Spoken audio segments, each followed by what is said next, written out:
എല്ലാവർക്കും നമസ്കാരം.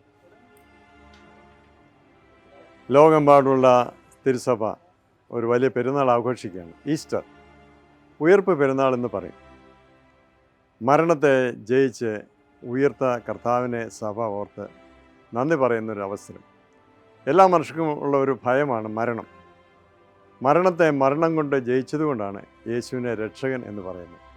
പാപത്തിൽ നിന്നും മരണത്തിൽ നിന്നും നമ്മെ വിടുവിക്കുന്നത്. കർത്താവായ യേശു ദൈവത്തിൻ്റെ അതേ രൂപം തന്നെയാണ്. ദൈവത്തിൻ്റെ മനുഷ്യമുഖമാണ് യേശു എന്ന് പറയാറുണ്ട്. അത് തന്നെയാണ് യേശു. ഈ യേശുവിൻ്റെ തിരുജനനവും തിരു അവതാരവും ഒരു രഹസ്യം എന്നാണ് സഭ വിശ്വസിക്കുന്നത്. മുഴുവൻ പറയാൻ ഒക്കുന്നില്ല. എന്തുകൊണ്ട് ഈ ദൈവിക ജനനം, എന്തുകൊണ്ട് ഈ ക്രൂശ് മരണം? അതുല്യനായ ദൈവം, അതിരുകളില്ലാത്ത ദൈവം, ചുരുങ്ങിയ ആയുസ്സുകാരനായ ഒരു മനുഷ്യന് വിവരിക്കുന്നതിനോ പഠിപ്പിക്കുന്നതിനോ പ്രയാസമാണ്. അതുകൊണ്ട് മിസ്റ്ററി എന്നൊരു വാക്കാണ് സഭയ്ക്ക് ഇഷ്ടമായ കാര്യം. ബുദ്ധിക്ക് അതീതമാണ് കാര്യങ്ങളെല്ലാം. ദൈവം ഒരു മനുഷ്യനായി അവതരിച്ചതും മനുഷ്യനായി മരിച്ചതും മരണമുള്ള മനുഷ്യർക്ക് മരണമില്ലായ്മ കൊടുക്കുന്നതിന് വേണ്ടിയാണ്. യേശുവിൻ്റെ മരണം എൻ്റെ മരണത്തിന് പരിഹാരം, പാപത്തിന് പരിഹാരം എന്ന് വിചാരിക്കുന്ന എല്ലാവർക്കും ദൈവം കൊടുക്കുന്ന ഒന്നാണ് ഉയർപ്പിൻ്റെ സന്തോഷവും സന്ദേശവും. ഞാൻ മരിക്കില്ല, ഞാൻ എൻ്റെ പാപത്തിൽ മരിക്കുകയില്ല എന്ന് ഓരോന്നും വിശ്വസിക്കുന്നതിനും ഉള്ളതാണ്.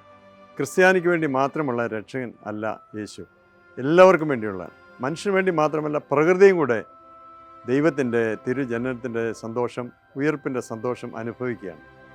എല്ലാവർക്കും സന്തോഷം നിറഞ്ഞ ഒരു ജനന പെരുന്നാൾ ആഘോഷിച്ചതുപോലെ തന്നെ ഒരു ഉയർപ്പ് പെരുന്നാളും ആഘോഷിക്കുകയാണ്. അത് എല്ലാവർക്കും ലഭ്യമാവട്ടെ എന്നും ജീവൻ്റെ പുതുക്കത്തിലേക്ക് പ്രവേശിക്കട്ടെ എന്നും അന്ധകാരവും മരണമുള്ള ഈ ലോകത്തിൽ നിന്ന് നിത്യത വരെ പോകുന്ന ആത്മബന്ധത്തിൽ വളരുവാൻ ഈ വർഷത്തെ ഈസ്റ്റർ ആഘോഷം മുഖാന്തരമാവട്ടെ. ഇതൊരു സെലിബ്രേഷനാണ്. ഇനി ഞാൻ മരിക്കുകയില്ല എന്ന് ഓരോ വിശ്വാസിയും ഏറ്റുപറയുന്ന ഒരു അനുഭവം. അതെല്ലാവർക്കും കരഗതമാവട്ടെ എന്ന് ഞാൻ ആഗ്രഹിക്കുന്നു. എല്ലാവർക്കും നന്മ നേരുന്നു. പ്രേക്ഷകർക്ക് നന്മ നേരുന്നു. ദൈവം അനുഗ്രഹിക്കുന്നു.